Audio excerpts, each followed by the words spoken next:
Hello students, welcome again. Principle of inheritance and variation के अंदर last lecture में हम लोगों ने म्यूटेशन को एंड करा था और म्यूटाजेन के बारे में भी देखा था। म्यूटाजेन क्या था? म्यूटेशन कॉजिंग एजेंट्स था, जिसमें मैंने आपको क्लियरली बताया था जीन और पॉइंट म्यूटेशन जो है इसके बारे में आपको क्लियर तब समझ में आएगा जब आप मॉलिक्यूलर जेनेटिक्स पढ़ लेंगे, या जो बच्चे बायोमॉलिक्यूल्स अच्छे से पढ़े हैं उनको भी थोड़ा बहुत इजीली समझ में आ जाएगा। ठीक है ना।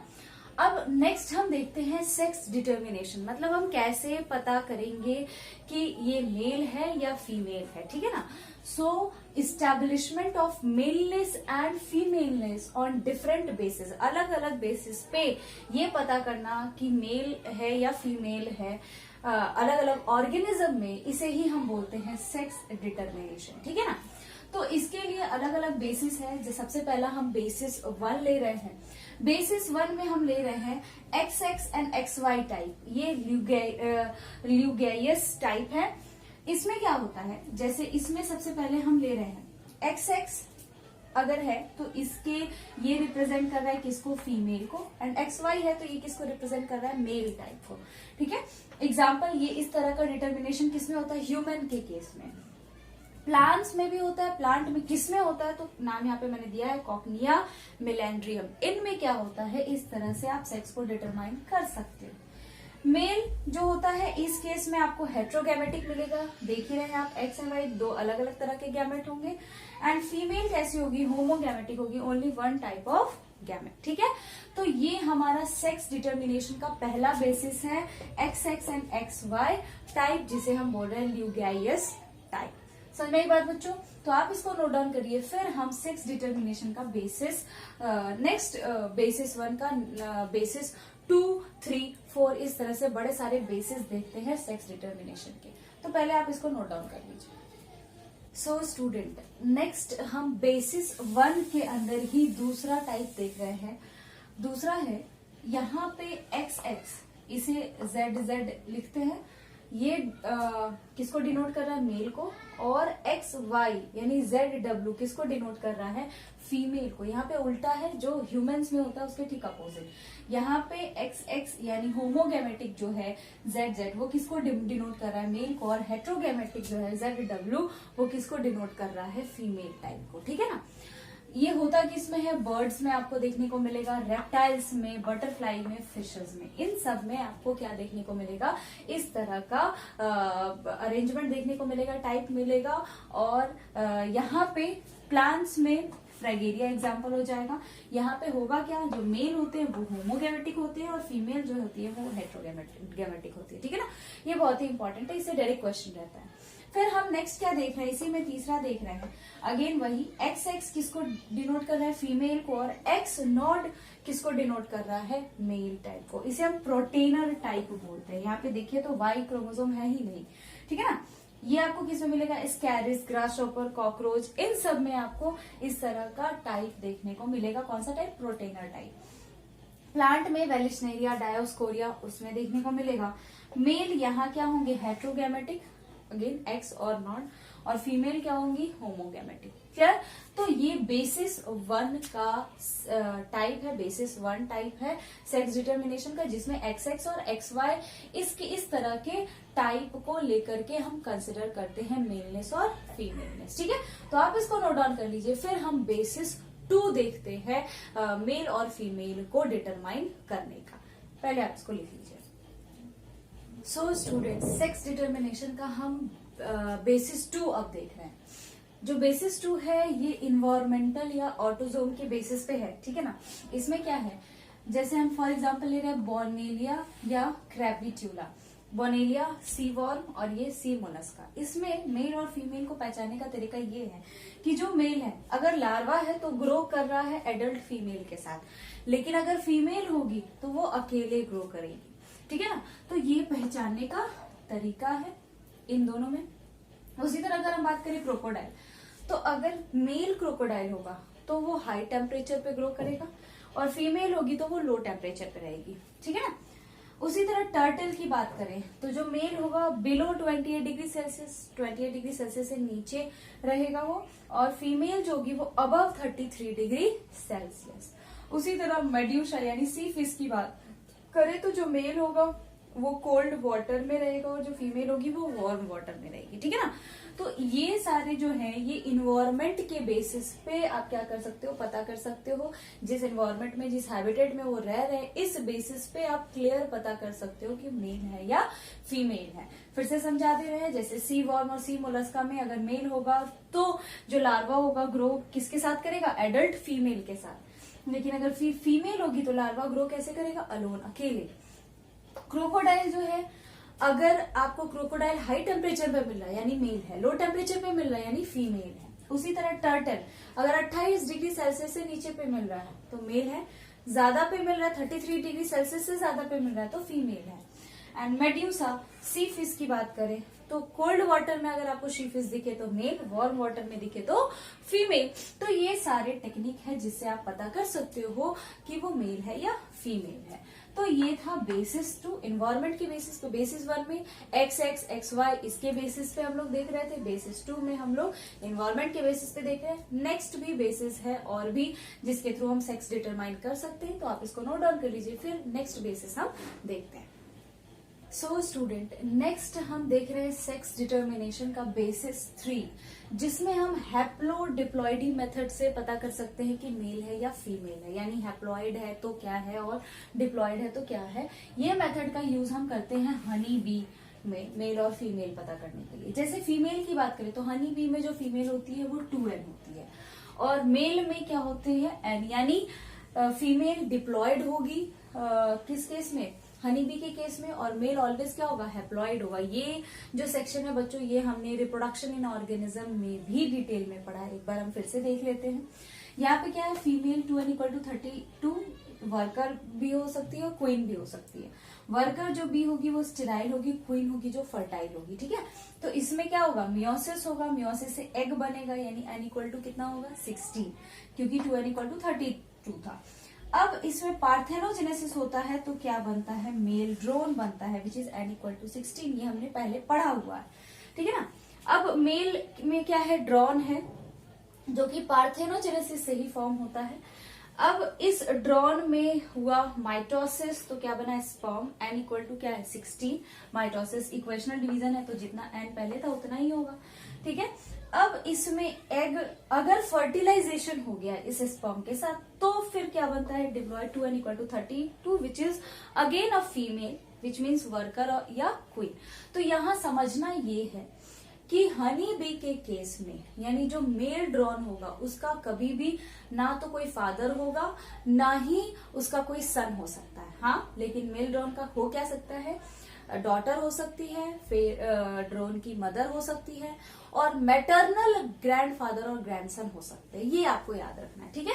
और यहाँ पे हम कैसे डिटरमाइन कर रहे हैं, डिप्लॉयड है तो फीमेल और हैप्लॉयड है तो मेल।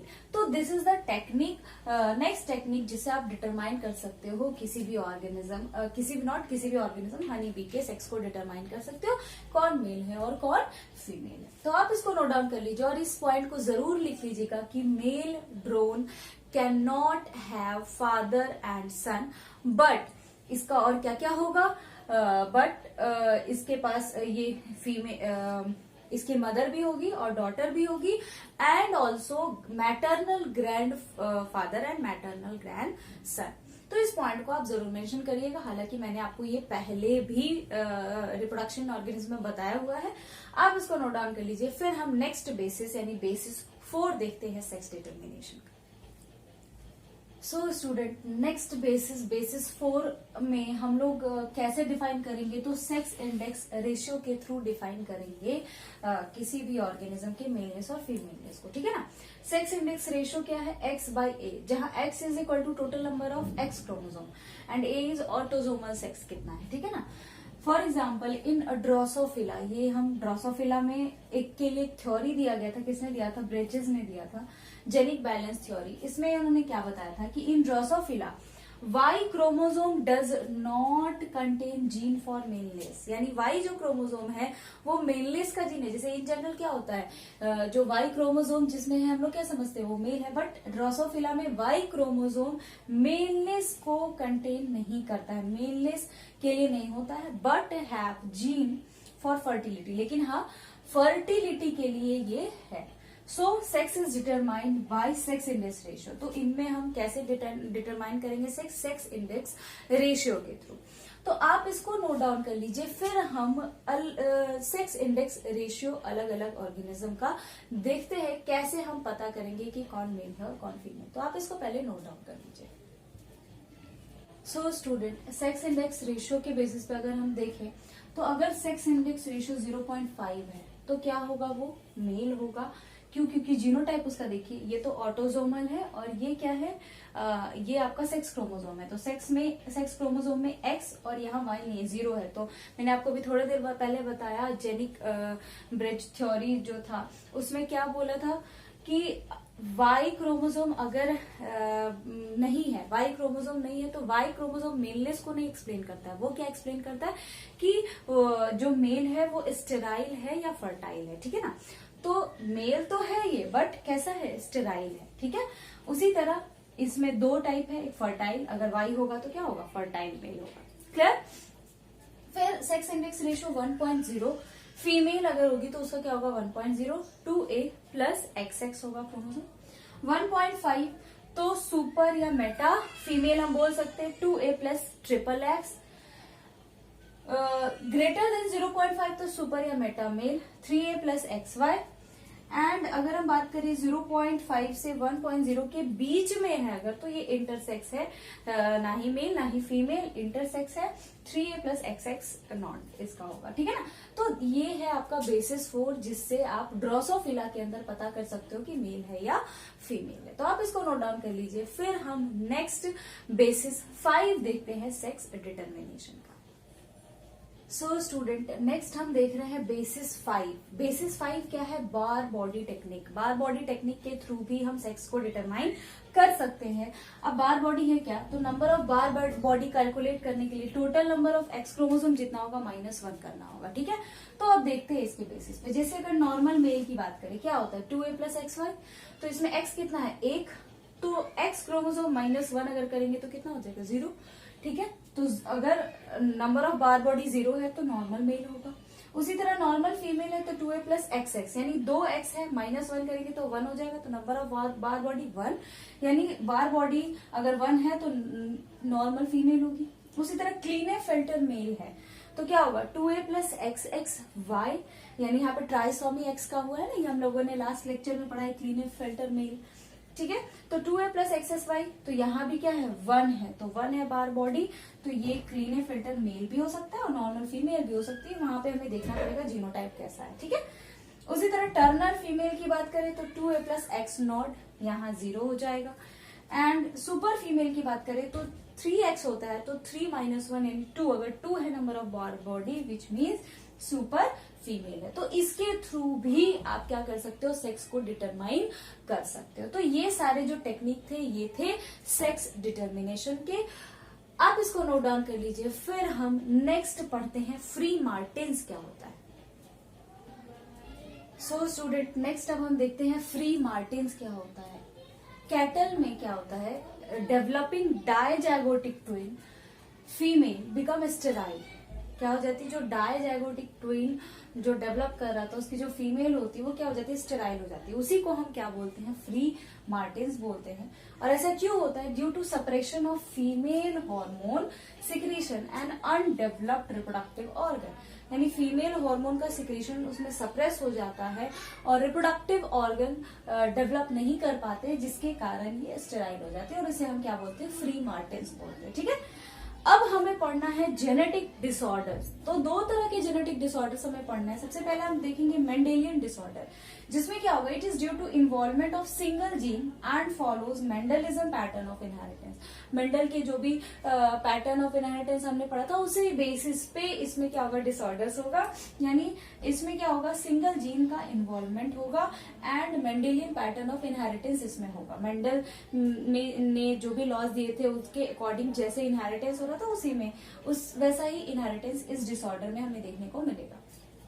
क्रोमोसोमल डिसऑर्डर दूसरा है जेनेटिक डिसऑर्डर। इसमें क्या होगा, it is due to involvement of more than one gene, इसमें एक से ज्यादा जीन का इन्वॉल्वमेंट होगा, and do not follow Mendelian pattern of inheritance, इसमें मेंडेलियन पैटर्न ऑफ इनहेरिटेंस का इन्वॉल्वमेंट नहीं होगा। यहाँ पे क्या होगा, डिसऑर्डर होगा क्रोमोसोम में म्यूटेशन के कारण, क्रोमोसोमल म्यूटेशन के कारण ये डिसऑर्डर्स हो रहा है, ठीक है ना। तो आप इसको नोट डाउन कर लीजिए। फिर जितने भी डिसऑर्डर्स है, डिजीज है, चाहे मेंडल से रिलेटेड हो, क्रोमोसोमल डिसऑर्डर, सारे को हम लिख लेते हैं, जो कि आपको याद करना होगा कि कौन कौन से डिसऑर्डर रिसेसिव है, डोमिनेंट है, या मेंडल के हैं, या क्रोमोसोम्स के हैं, ठीक है। तो आप पहले इसको नोट डाउन कर लीजिए। सो स्टूडेंट, नेक्स्ट अब हम देखते हैं मेंडेलियन डिसऑर्डर्स।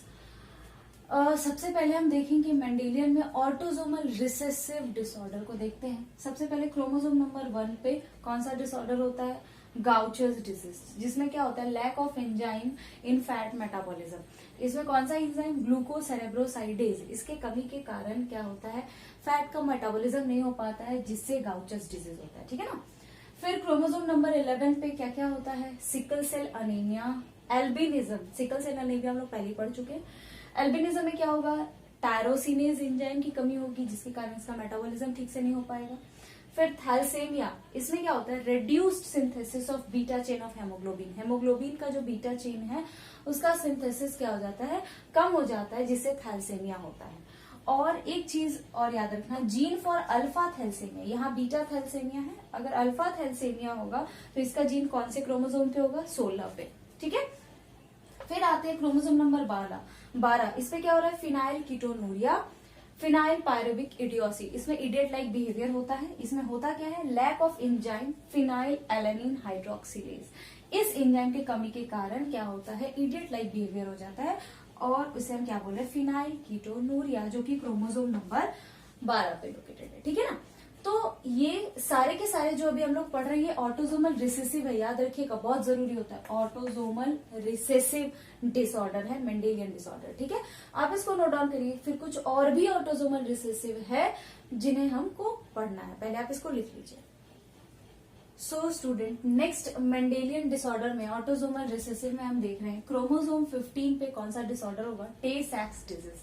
ये क्या होता है, lack of enzyme hexose aminidase B, इसके कमी के कारण ये डिजीज होता है।